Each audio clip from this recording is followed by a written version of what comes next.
Morning, my brother Sinan. How are you? Oh, by God's grace, I'm doing very well. Hope you are doing well too. I am doing well. And also to remind our listeners, before we continue, that right after we are done with him, we'll have our friends from The Luckiest join us. The Luckiest join us. Perhaps you have heard The Luckiest and you do not know what it is. Today they will come to explain to us exactly what The Luckiest is and how you can join. How is MMT treating you?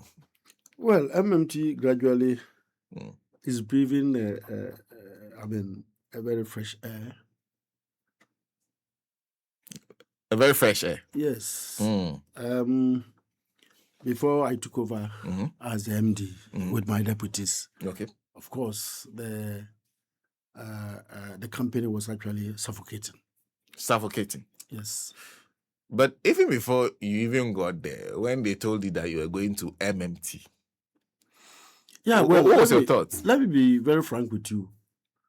The very moment I got the information that His Excellency has decided to entrust the responsibility of MMT to me as the MD, I paused for some time. It was really so much puzzling to me because I did not think that that's where I wanted. Okay. And looking at the state at the time, I thought that it was a daunting task given to me because MMT, I asked a question. I asked myself whether MMT still existed because the MMT we knew in the yesteryears was not the MMT I knew at the time I was being asked to go and superintend the activities of MMT. And so I was then, thinking, how was I going to do it? Okay. Because this is a company that has gone down all-time low in terms of its operational fleet, in terms of its terminal points. I mean, everything seems to not to be working well. Okay. And so the moment I was told I was going there, I felt very, very sad. I wasn't happy, to be very frank with you. Okay. But I got encouraged because after processing the whole issues in my mind and also reflecting on what maybe His Excellency thought about me and placed me there, I said, no. Having worked with His Excellency over the years, perhaps he's seen some qualities in me he thinks I can bring to bear to change the fortunes of the company. Okay. And so I had some, spirit and encouragement in me that, look, His Excellency wants me to go and overturn the fortunes of the place. And so I get it myself, and I said, no, we'll do it, in spite of the poor state of the company. That takes a whole lot of confidence to come to that point where you say, I will take on the challenge. And that is huge confidence from the president that anybody knows. Any casual observer will tell you, oh, Metro Man's there. It's not like he used to be. Dead. Yes, His Excellency actually, he knows me very well because I've worked with him for, more than 20 years. So he knows the caliber of person I am. He knows I'm a very hardworking person. I'm a person, who always want to come out with the best. And so having worked with me, as a deputy regional minister, as a presidential staffer with him, even as a party functionary, he knows I have the discipline and I have the tenacity to be able to turn around the dwindling fortunes of the company. Okay.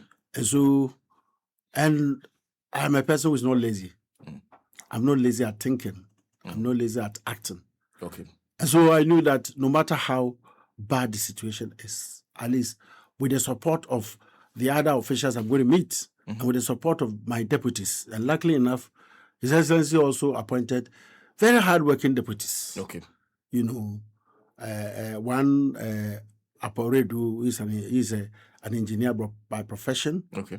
And I have Dennis Tracy, who is also a very, hardworking young man. Okay. So complementing the strength of these two young guys. So it was something actually that helped us a lot today. So here you are thinking about where you have been taken to, the amount of work you expected to be confronted with. Walk in first day, what did you see? In fact, the first day when I entered the headquarters, the MT at Kaneshi, that was where my apprehensions even increased. I said, oh, wow, is that the place I'm going to head? Because I looked at the compound, I thought I was going to see a very nice office building, with the yard being so organized and all those things. But when I entered, I realized that was the opposite. So that increased my apprehension that, look, I have a lot to do. And so soon after, I went and officially introduced myself as the incoming MD. Okay. I met a cross section of the staff, within at the headquarters. And after having a conversation with them, I told them I was going to be the chief laborer. His Excellency has appointed me as the chief laborer of the company. And I'm coming not to lord over them, not to be a boss. I'm coming to complement the sacrifices and the hard work they've put in place over the years. Okay. And so I will wish that we all put our, hands on the wheel. And I encourage them, all is not lost, that there's light at the end of the tunnel, because hard work will actually pay. Perhaps we needed a superior management skills to be able to overturn the fortunes of the company. Okay. The company may be ailing because the previous management did not have that superior skills and superior management skills. Okay. And so with my, coming in as a new MD, I may be able to bring in, other side that people have not seen or have not received. Okay. And I believe that's what actually made a trick. Because I came with, other management skills that did not exist at the time. And that actually brought the whole company on its knees. But thank God today, the company has, it's improving from, one level to another level. Give us an idea, because calling yourself chief laborer alone tells me that you saw work. Plenty work to be done. Sure. So what did you meet? Well, I met a company that, in fact, some years ago, in the NDC era, a company that had more than 800 to 1,000 buses. Okay. That's a lot of buses. Buses, and with more than 500, operational. Okay. At the time I went there, I realized that a company that had that number of fleets now have only just about between 115, 120 fleet operational. 150, 120 operational. 115, 120. Okay. Operational. Okay. The company can route just about 150, 110 or 115 or 120. Okay. Depending on the maintenance levels. Okay. Operational. Okay. And as I said, in 2016 thereabout, they could route 500 thereabout buses operational. Okay. So now they can route only just about 115, 120. Operational, does it mean that they're in good condition? Operational, condition? In good condition. You can always put them on the road day by day. Okay. Then we had over, 200 buses that are unserviceable. Unserviceable? Unserviceable. They can be redeemed? They can be redeemed.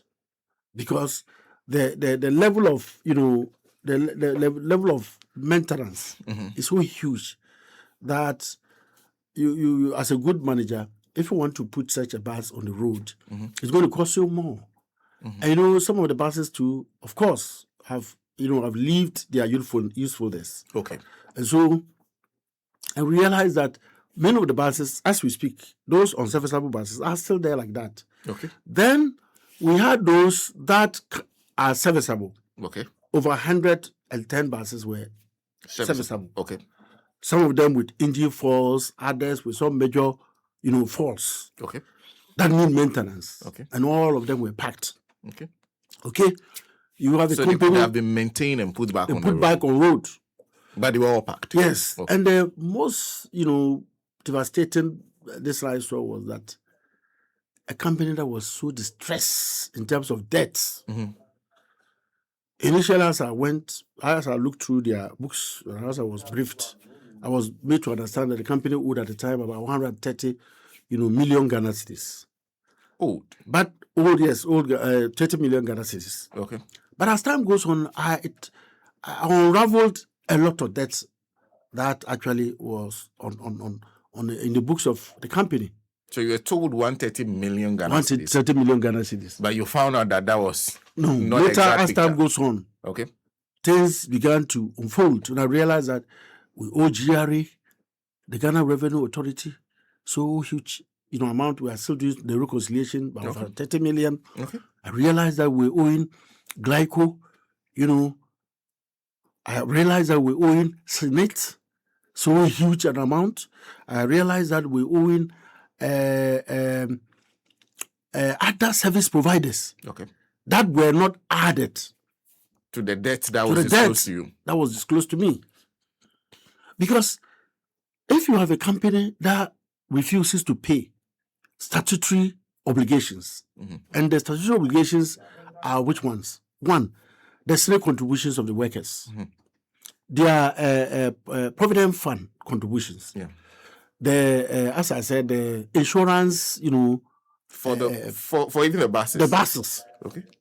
Then the GRA, as I said, taxes. You deduct taxes from the workers' emoluments, and you don't pay it.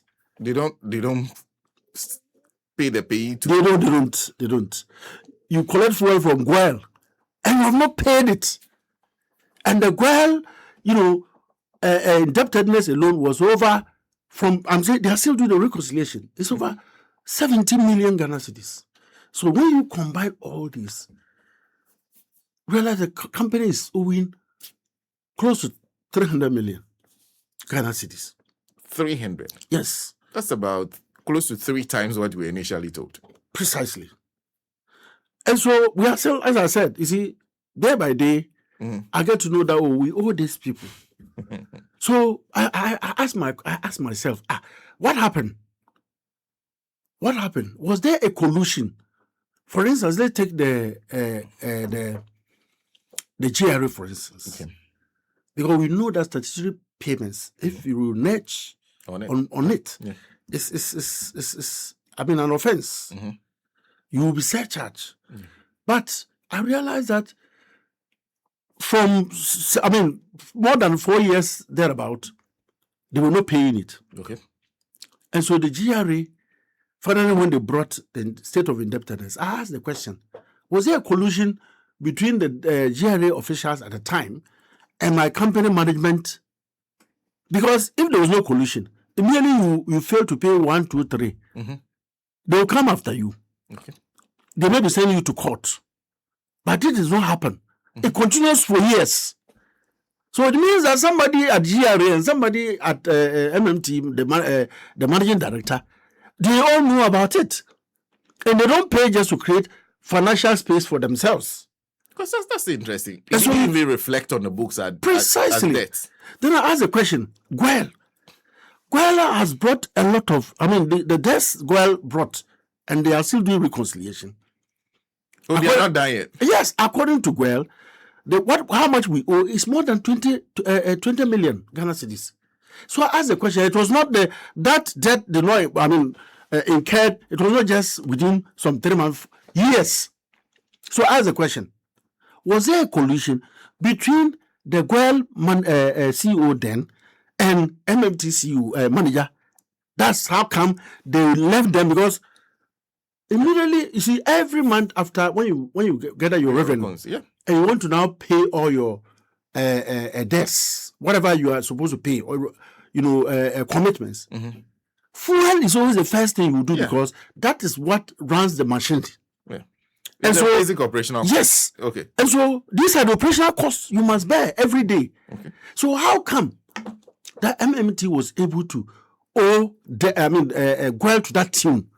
Does it mean that the CEO then accepted or compromised that, you don't pay for years, then later come and pay? And what did they use those monies for? Then I asked myself, how come you deduct Senate contributions of workers every month, yet you do not pay. And we owe Senate several millions of cedis.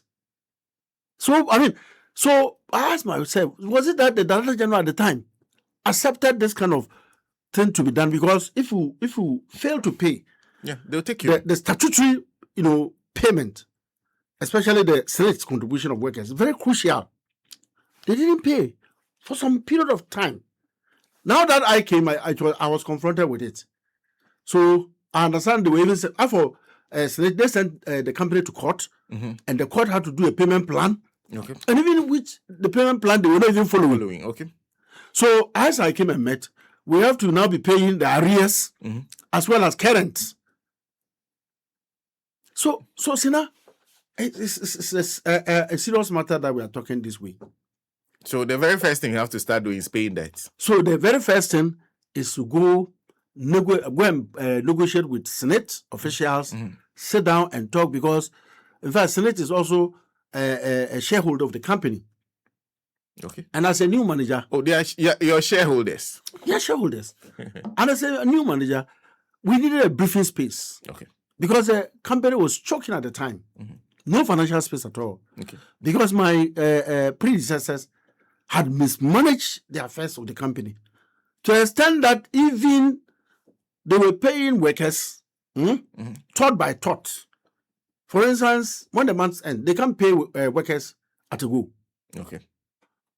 As happened in other government agencies. That when we say from first, every worker should be paid, because now we're in a digital space now. You can just, with a click of a this, and everybody gets their money. We realize that they will pay maybe junior staff this week, next week they will pay senior staff, and the next week they are paying management staff. They can't, because the revenue they were mobilizing. But let me say this, interestingly, they were having more fleet or more buses than this time round, because at the time they were having no less about 160, they were reaching about 160, 170 buses. Okay. And yet the revenue they were mobilizing ranges between 8 to 9 million. 8 to 9 million. Today, we are routing just 115, between 115 120 a day. And the month we are making over 40 million, between 14 15 million. I see. So this is why I'm telling you that perhaps we have a superior management skills. Because as we came in and I was confronted with all this mirage of problems, what did we have to do? First of all, we needed to look at our debt situation. How can we negotiate with our the various people we owe? Okay. What space could they give us? Okay. Senate, we went back to Senate, and Senate had to recalibrate the payment plan. Okay.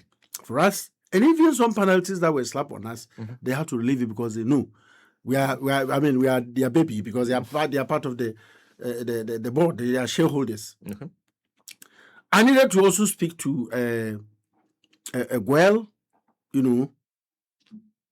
because of what happened. So what they had an agreement that, look, now one will supply you full well, you pay us every 3 other days. All those things were things that were actually choking us. Okay. I needed to also speak to GRE. Okay. Now GRE, even as I speak, they have garnished one of our accounts because of the state of indebtedness. But as I said, it takes two to tango. The mistake had not been created just solely because perhaps MMT was so careless. But the staff who also superintended those payments or that period are also to blame. Because you're talking about on the GRA side? Yeah, on the GRA side. Because if they had actually been very strict, the management then could not, behave the way they have behaved. Because when you deduct the tax from the workers' pay, you must pay it across. But you deduct it, it's sitting in your books, and they can use it for any other thing. And as I said, it's not just one day, not just 1 month, not just 1 year. Yes. You understand? That they never forwarded to GRA. So we needed to actually plug the fundamental leakages. Okay. One, I realized that even though my predecessor started an automation of ticketing, okay, the ticketing is now electronic. Okay. That people will not collect, conductors will not collect cash. Because the human being, the Ghanaian, you can trust. You can't trust the Ghanaian with money handling. If it's physical cash, definitely the man collects so much money. You think that some will not remain in his pocket for him to go and spend. So they had started the automation process. Okay. And I think at the time it came, they were covering about 45%. Okay. The revenue collections. So I had to speak with the service providers. And we agreed that we have to push it at least to 100%. Okay. And as I speak today, we are doing over 95%. Okay. In terms of the automation? In terms of the automations. Because some few places, it's difficult. We need this e-cash to be able to, using the POS. Okay. So some places still have some small, but we want to, by the end of the year, we are doing 100%. Explain to us what that automation involves. So basically, those who are used to the MMT bus, you get on, you pay, they give you how different would that be? Yes, in this case, the automation system operates in this way. The conductors will be having POS. Okay. So if you go to buy your tickets, they will direct you to the e-tickets, the e-cash, the vendors. Okay. These are MMT people. These are MTN people. Okay. So when you buy the ticket, they'll give you a card. Okay. The card, I think, is 1 cedi or so. Well, I think even they were giving, I think some of them, they give them free. Okay. So when they give you the card, with it amount, maybe from, let's say the fare from here to, let's say, Medina, that amount is on the card. So when you enter, the conductor collects the card and swipe it. Okay. On the POS. That money is transferred into, quickly, merely you swipe it on the POS, it hits the dashboards of MMT. Okay. And it's going to the electronic platform. Okay? So as they do that, it will be transferring the money onto our major platform, which is the Apton. Okay. Then that money every day is supposed to be transferred into our account. Okay. That's how it works. And so the conductor will not handle physical cash. Okay. It is because when we use banks to actually do that, and you see there are agents who have actually brought in this MMT people, MTN people, where you buy the electronic cash. So they collect the money. The money, it's a third party. The money is not collected by MMT staff. So that alone helps, to curtail or maybe to prevent the situation where conductors will collect physical cash and put part in their pocket and only give some small amount to the company. Now, we also realize that the parcel and luggage, and even the cargo, when they charge, the money is supposed not to be physical. Okay. But when we came, we realized that all the parcel and luggages, and that's where they were taking physical cash. They were taking physical cash. So when they charge, the person who says, okay, bring this amount, he gives physical cash. Now the person collecting the physical cash will give part of it and keep the rest in his pocket. At the end of the day, it may be 50-50 sharing. Company may get only 50%. Now we have managed to also automate that one too. Okay. It will be an electronic, the tag, okay?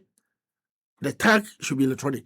Okay. So that when they weigh your distance, it will be transferred onto a system. And when you go, you pay your amount there. Then they communicate to the person who is tagging that he will tag your bag. Okay. So our IMC people who are checking, who may intercept you to check, to check to realize or to want to observe that every bag has that tag. Okay. Not the fictitious one. Because we realize that some people on their own, especially when it's physical ticketing, can print their own ticket. the tag, they can bring their own tag. So all these are the issues we have been able to not 100% resolve. And because of that, it has increased our parcel revenue mobilization. It has increased the ticket revenue mobilization every month. So this is what we have been able to do. Apart from that, even the procurement system within the company, when we came, it was haphazard. Okay. Procurement. Because if we don't streamline that, you'll be paying bills that you're not supposed to pay. So that one too, we have done it in a way that before an item is procured, it goes through a system. And you come to me, the MD, and I'll approve or disapprove, or query it, or let it be. So all these have been able to put some discipline in our procurement system. So the company, hitherto, when everything were just done haphazardly, then bills were always coming, huge bills in the books of MMT. So these are some of the things we have been able to at least do. Then also even the workshop, because the workshop consumables, if you don't put proper check, you buy items there, and the next moment they are not there. Okay. Somebody may pick it somewhere and even sell it to the company. What you bought. What you yourself you have bought. So they will sell it to you. So there are a whole lot of issues. Now we also realize that a motivated staff can put up much production. But we realize that our staff were seriously down-spirited. Why? Because their emoluments, their salary levels were so low. So now, when we came, we realized that even conductors, they were receiving 850 Ghana cedis. Conductors. Drivers were just, I think the highest was about 1,200 or so. Really? That's gross. Yes. Before you do the deduction. So when you have such, in fact, disgruntled and demotivated staff, what will happen? The least opportunity they get, they will take their share. So we needed to also look at the workers' welfare. Okay.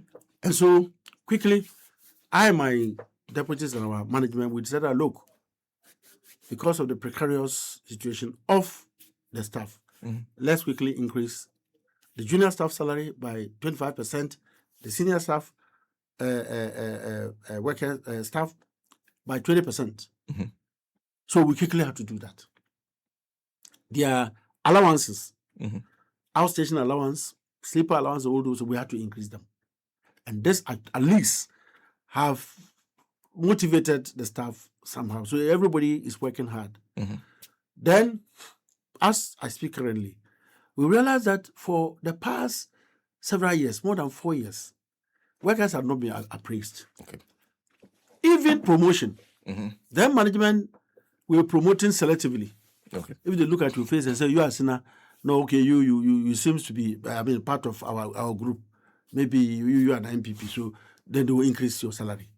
Or you want to look at your head, look as if you will be an uneasy, then they will not mind you. So some workers have worked in the company for about 12 years without any promotion. They have been earning the same salary. The same salary. Without any adjustment of their salary. At the same level. At the same level. And you see, how can I enter a company with you with same qualifications? Then, eventually you become my boss. Not that we are all working hard, we came with the same qualification. Eventually you become my boss. And I'm still there. No movement. So, all these are the issues that for now, we think that gradually we are resolving. Okay. Because there's no equity in the treatment of staff in the company. Okay. But I understand all these started, from 2017, coming. Okay. Hitherto, the managers of the company, managed the company so well up to a point that other managers came and the whole thing deteriorated. So now, there's no, for me, if you look at the structure, everything was just haphazard. So gradually, we want to reverse this bad trend. Again, as a new management, we have also put measures in place to ensure that we shift from the traditional or the culture of the company. Okay. You know, the company was more or less dependent on government subventions. You know, we are not actually subventions in terms of government grants, rather, let me put it that way. But because we are not subvented by government, we raise the revenue and pay our workers. Okay. But, you know, the company, you know, historically has always depended on government grants. Okay. Government will have to always buy them the buses. Okay. You know, because the company is actually a social intervention company. Okay. We render social services. Okay. Because when so you're not charging enough to make huge profits. Yes, we are not charging how the realistic private transport fares. Yes, private operators are charging, and so government actually uses our company to mitigate the high increases of transport fares. Okay, and remember, we are the largest transport operators in the country because we have branch in every region. But does that not in itself mean that you are being subvented? Yeah, well, but you see, government, I believe, from my perspective, I know why perhaps government is not subvented. If government buy buses for you free to operate, okay, government will not buy those buses for you at the same time pay your workers. No, you have to operate that bus, get the profit out of it, and use that one to service your workers and everything that you're doing, your operational costs and everything. So government is not on your neck to make profit. No. All they're doing is that be able to run the company in such a way that you take care of everything. But remember, the company is a limited liability company. Okay. We have other shareholders.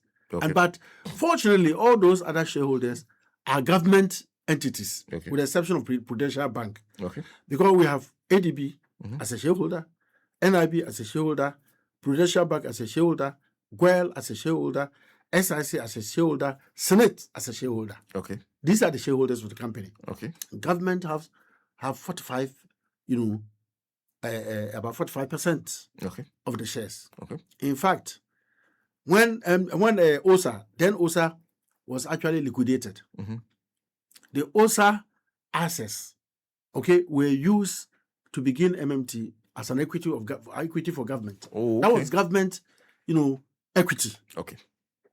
But if we take the totality of the company, government really,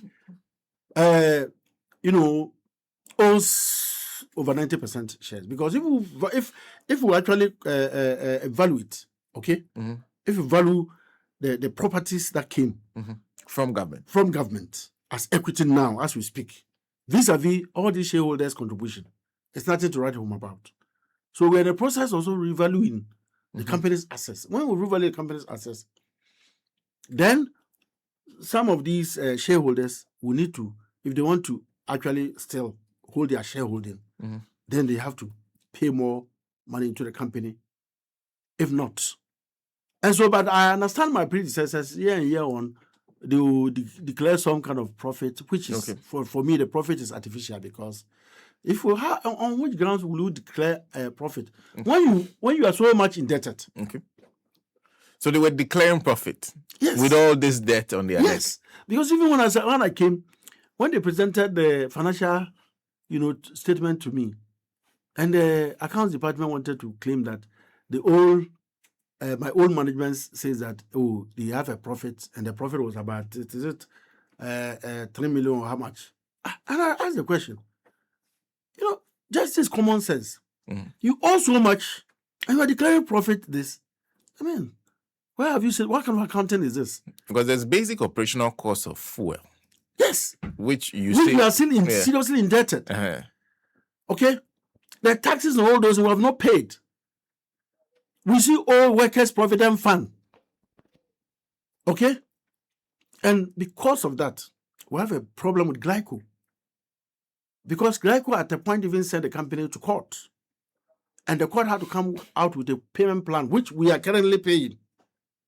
And what we realized was that then, I don't know, management of Glyco, how could they sit down, look on, and the company owed them so much before they sent them to court? It seems you're surprised that all these debts were accumulated over a period of time with companies that would not have allowed it ordinarily. Precisely. So there was a collusion.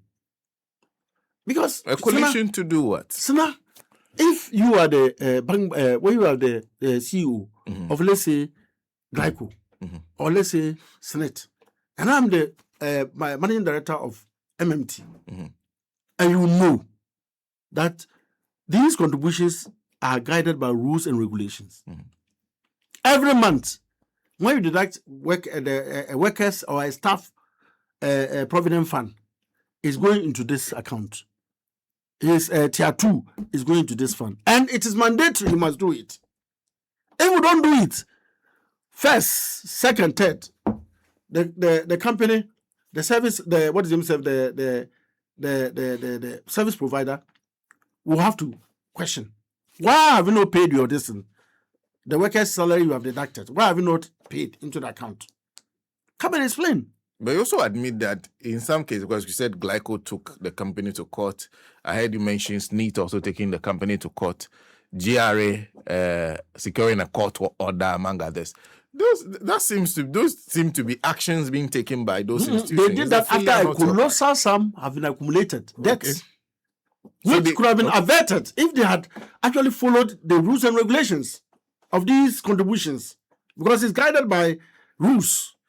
That when you deduct, there are a number of days you don't need to, that should elapse, and you have paid the money. Now, when you deduct and you don't send, it should not take more than a year. It should not take more than 3 months. But in this case, yes. So there was a collusion between the two companies. But should it also not be explained by the fact that, one, you said this company is a publicly owned company, supposed to serve a public good. Then when this kind of company comes to you and say, oh, we are in a difficult situation, we are unable to pay, perhaps you will understand. Yes, but it shouldn't exceed a certain threshold. If you allow that kind of practice to exceed a certain threshold, then of course this kind of difficulty we're experiencing now will come. Now I'm a new manager. I have come and I'm trying my best. I've increased the revenue mobilization to this threshold, 14 point something million. Okay? Now, maybe I would have been enjoying economy of scale by this kind of revenue I'm mobilizing. Okay. But I'm suffering because I have to be paying this, which I didn't know about. Okay. So every now and then, I don't have financial space to even operate. I have to be paying this. Okay? I have to be paying GRA. After GRA, as I said, it's something we are still to conclude. Dealing with, yeah. Senate, we pay them double. We are paying the arrears and we are paying the current. Glyco to same arrears and the current. Okay? Well, after Guel debts, as I said, the reconciliation have not been concluded. When they fail, we have to come out with a payment plan. So all these things are affecting us. Now, since we came, we haven't received any government grant in terms of supply of buses yet. The buses we came and met is where we are operating now to service all these debts that I'm talking about. But as I started, I wanted to state, we have shifted from waiting for government grants to come in. But if we want to do that, the company cannot actually survive in these circumstances. So on our own strength of our good, superior managerial management skills, okay, we have attracted a lot of companies that have come to us to partner us to retool the company. Okay. So, for instance, we've signed on with about more than 4 companies today who are prepared to give us buses on credit.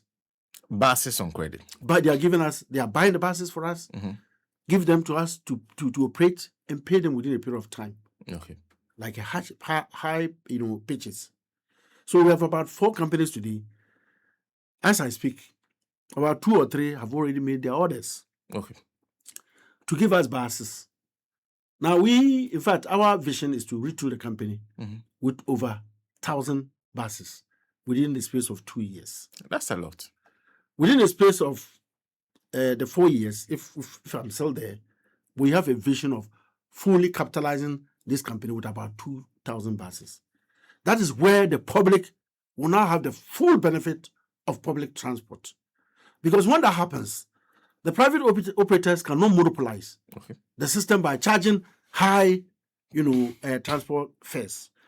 When that also happens, now the underserved communities in the whole country, so now you know where you come from, where I come from, there are still communities or villages that do not have transport system. They only, maybe in some villages today, as I speak, I know, can only see a vehicle passing only on market days. Simply because public transport system are on the lower side. But if we are well capitalized, and our mandate is to serve, the first mandate of MMT is to help, serve the underserved communities. 2 is to help mitigate high transport fares. Okay. 3 is to create employment avenues for the teeming youth. And so, with what we are doing, with the new fleets of buses that we are collaborating with the partners, if we are able to get 2,000 buses, okay, can you imagine the number of employment that will be created? The employment avenues. You are going to have conductors, you are going to have drivers, you are going to have mechanics, and a whole lot of stuff. It will create over 5,000 jobs. How many staff do you have currently? Currently, we are ranging between 1,450 to 1,500. Is that adequate to manage the current fleet? Yes, it's adequate. But or a little more. But currently, we are gradually recruiting some drivers in anticipation of the new fleets of buses that are coming. Now, the buses that are coming are not the traditional buses, coaches. We are bringing different sizes of bus today because the Ghanaian passengers taste has changed. And our income levels seems to have improved. So many more passengers in this country now want comfortable buses that are fully air-conditioned, the buses that have very comfortable seats. And so today we are bringing Toyota Hiace 15-seater. We want to establish an express unit. When the 56-seater buses come, fully air-conditioned, having screen inside, having charging points, within the bus. So that if, for instance, the speed road proposed by His Excellency the President, is put in place. The expressway. The expressway. The bus, within every 15 minutes, it must move. We're also bringing 30-seater coastal buses and 30-seater Isuzu buses. Okay. Then we're also bringing electric buses. The electric vehicles. Electric buses. That will be for the intra-city operations. Then we'll also be having the cargo session. Now we're going to have dedicated cargo trucks for our cargo and parcels. So that anybody who has a parcel to be delivered, like for instance, now you are here, and I know you come from Volta region or where? Yes, exactly. Now you want to send some food stuff and some luggage, cargo, to your parents in let's say who. You only need to come to MMT and tell her, hey, I have this cargo I want to send to my distance. Okay, where is the cargo? Do we come for them from your house or you bring them? When you bring them, they wait. They parcel everything. Take your particular address where it must be delivered. Then it goes to who. When it gets to who, they'll call your, because there will be a contact person you will give. Your luggage has come. Do we bring it to you or you come for it? When you said you should bring it to you, fine. There are these mini trucks that will be there. Fix it and send it there. Or you come for your distance. I want to do it efficiently. So that at least many people actually coming to the central point. Creates a congestion within the central business town. But if these services are just like what I've just told you, people don't need to travel to the stations to pick their luggage. They will stay in their houses and other trucks will send them. We also want to try and operate so efficiently in a sense, just like what happened in the Western world. For instance, you take the route between Accra Business Town and Kaswa. Look at the traffic jam that is always created there. It's needless for every worker to drive his car alone to the business center or to the ministries to work. No.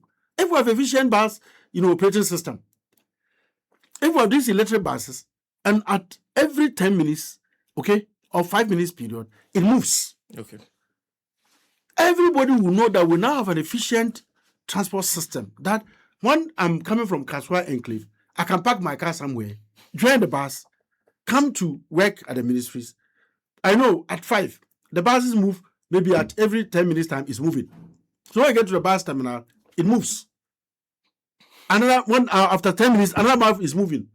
So many of us workers who commute every day alone in our vehicles, we don't need to bring vehicles to the business city, except that you are bringing your vehicle to carry a whole luggage or whatever it is. So gradually, MMT want to transition into that point where we'll make transport system within the central city, within the city enclave, very efficient. In that case, congestion will be reduced. Okay. The traffic jam on our roads will also be reduced, because that will be replicated. Like if we're doing it with Kaswa, we'll do the same thing with what is himself, Pokwase and beyond. We'll do it Oyarefa, from here to Tema, from here to Nungwa and that enclave. So if we're able to put this kind of system in place, our transport system will be efficient, it will be cheaper, congestion will be reduced. Because if not, the way we are going, because the population is increasing, and as the population increases and everyone want to drive towards the city center, congestion, traffic jams will continuously to be there. And so, Sina, these are some of the things, you're planning the initiatives we're actually injecting into the system. And MMT, I can assure you, the way we are doing things, not only the services, but also our staff handling of the operations, our staff handling of passengers. Okay, the terminal points. Well, we also want to develop our terminal points. We've realized that across the country, all our terminals are in very, very sad situations. Okay. You go to some of the terminals, it's very, very bad. Because I also realized a terminal that was opposite Melcom. Are you still using it? Melcom. In Accra. Some of the terminals within Accra, because of the lower fleets of buses that we have, some of the terminals have been abandoned. But we are going to revive them. For instance, Opera Square used to be one of our biggest terminals. And today when you go to Opera Square, you see, the sad thing is that in the last regime, Opera Square, which actually belonged to MMT, have been sold to a private. That's exactly the place I'm asking you about. You say you do not own that place. I'm saying that is where we MMT actually, because OSA started from that place and OSA bequeathed it to us. Yeah. But when we left, I don't know the collision that went between the assembly, okay, the municipal, the metro assembly, and the developer. So we are in court actually, challenging that decision. Yes, but the terminal development, we want to, because I've spoken with the mayor, we will sit down.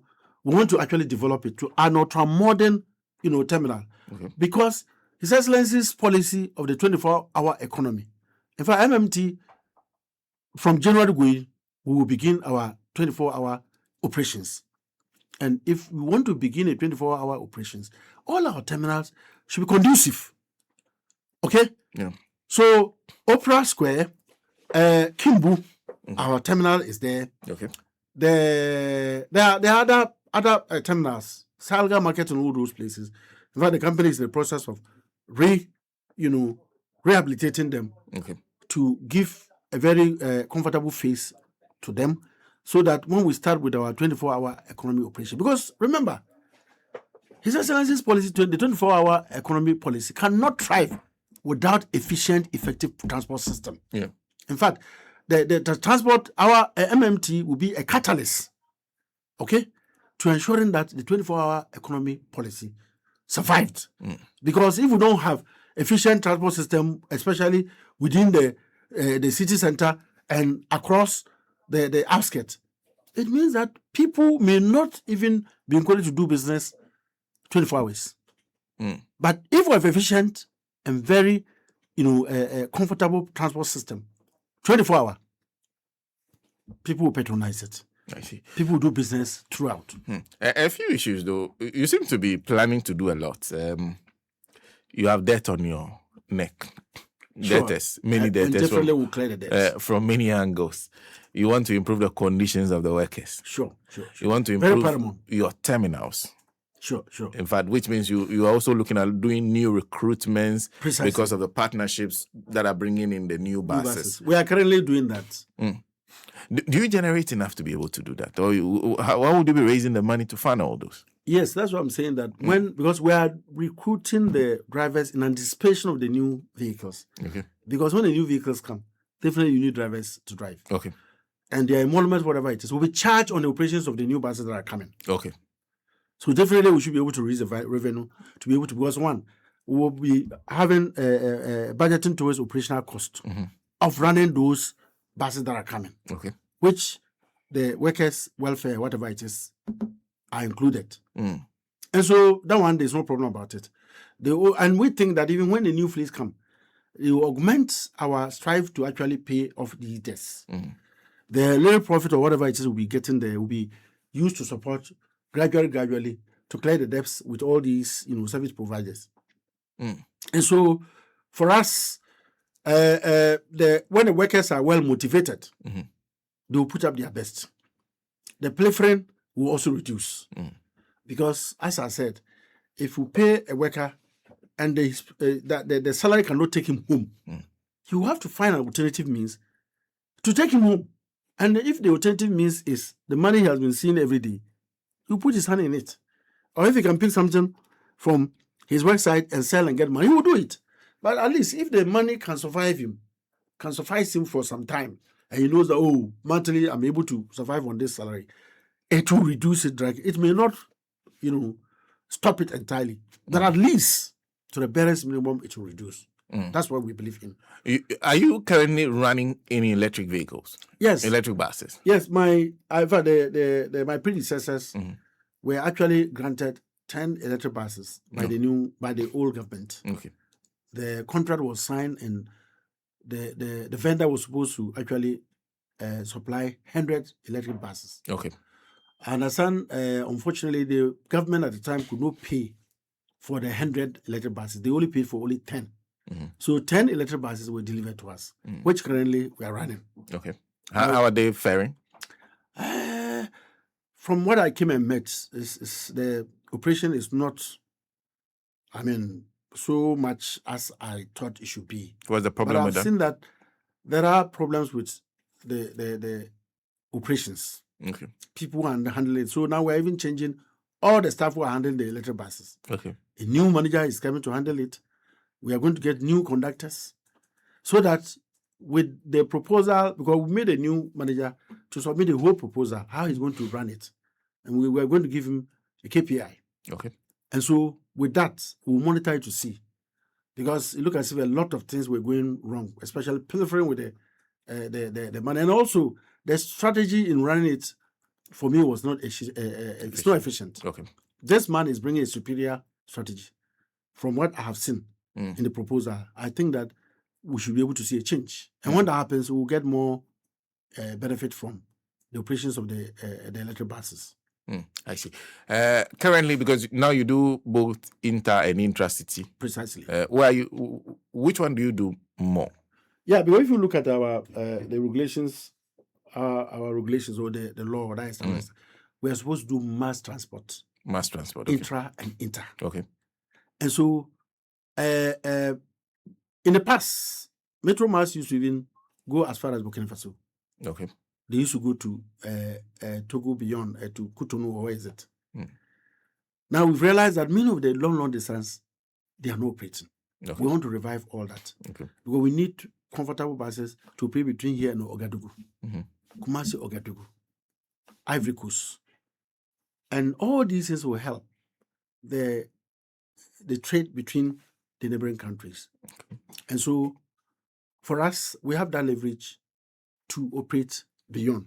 Unlike STC, our sister company, they are only doing inter. Okay. That's why it is an intercity transport operator. We are inter and intra. Okay. So we are also going to vigorously partner with the various tertiary institutions. For instance, the universities like University of Ghana. If we bring in more electric buses, we'll go to them, see them, and see how best we'll be able to partner to help the transportation system of the within students. the campus. And one, for instance, I've been approached to see how best we'll be able to liaise with UDS, have some of our buses to ensure the to and fro movement of their students. And I know other places like Takoradi who definitely, liaise with the educational institutions. Not that alone, even the various agencies and departments. For instance, if we have enough buses, we can say go to Electricity of Ghana, okay, ECG. They have a system of transport that picks their workers to and fro. MMT can decide, okay, give that contract to us. Okay, then we arrive at a certain fee. That when we pick your workers to and fro across the capital city, this is how much you pay every month. And I believe that many of the agencies or departments want to partner us to do that, because when they are doing it themselves, it costs them a lot. Okay. Because of some amount of pilfering and inefficiencies. But when they outsource those to us, we believe we should be able to do it. Okay. So all these are, even the airport, we can partner with them. So we have an elaborate scheme of operating our services. Okay. Yeah. Well, let me conclude then by asking you. I know you perhaps have listened to President Mahama on the matter of corruption. That if you're an appointee of his, you find yourself in a scandal. Sure. He will let you hang. In fact, you will not have the opportunity to resurrect like Jesus Christ. Exactly. For many of you who are been appointed by the president, did he make that clear to you that when you engage in something like that, you're on your own? Sure. You can trust President Mahama. Let me use this opportunity to even thank His Excellency the President for trusting me with this responsibility. And I've promised myself that I will never, me and my deputies will never let him down. The responsibility he has given us to revive MMT and to also make it a progressive company. We are exactly going to do that. Now, President Mahama, when he appointed us, we've had several, workshop retreats, and we have been warned categorically to eschew corruption within our setups. There are other hard, trusts that have been given us that I cannot disclose, but I can assure you, the president wants us to change this kind of,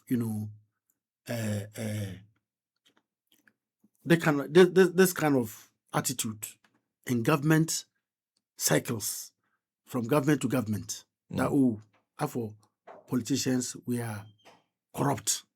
And when this government comes, they come to chop and go. And when the other government comes, they also do same. President Mahama want to reverse that kind of, attitude. Because you are brought into public service to serve the people and not to rape the people. Over the years, what has happened in other governments, we've seen what has happened. How come that an individual, they've given an office, and within just a space of time, just within some 8 years period, the kind of properties you have made is unthinkable. Where did you get the money? It means that the office that you were given, you turn it into your own private property, and you have raped the office. Because many of them come out from the office far richer than the office itself. That's unacceptable. And so I can assure you that His Excellency's call and his warning he has given is something that we are using as our guiding principles every now and then. And by extension, we are also ensuring that in our companies that we superintend, there shouldn't be that kind of corruption he's talking about. Because we cannot build a country if everybody tries to pilfer whatever you are superintending on behalf of the state. everybody is taking it. Then the unborn generation will come and meet nothing. And so MMT, yes, we are doing some forensic audit to actually understand what actually went on over the years before we can make statements.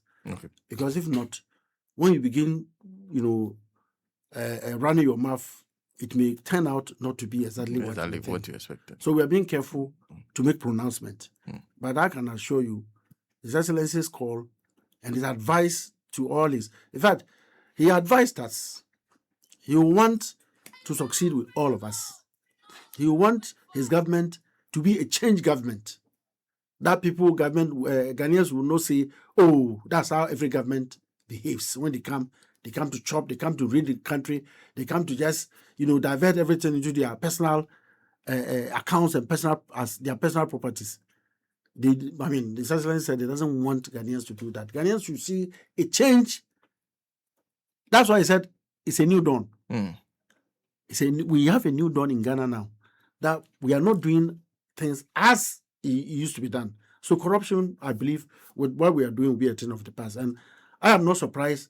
Up to now, we haven't heard of any scandal whatsoever, because the opposition, they are all ears and all eyes watching.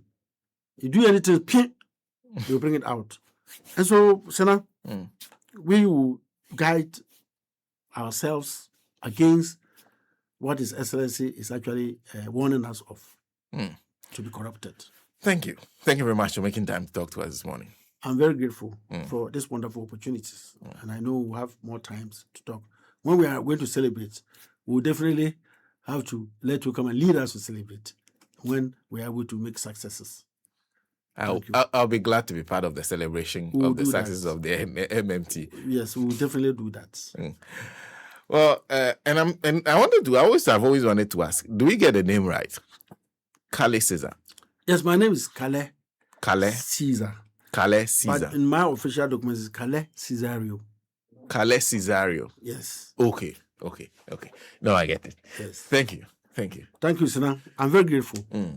Well, he is the managing director of Metro Mass Transit Limited. Metro Mass Transit Limited, MMT. He has a job of turning it around, and he's hopeful that by the next 3 years, within the next 3 years, he'll be able to complement the fleet to 2,000, and electric buses will be heavily a part of that. Well, we can only wish you all the best, sir.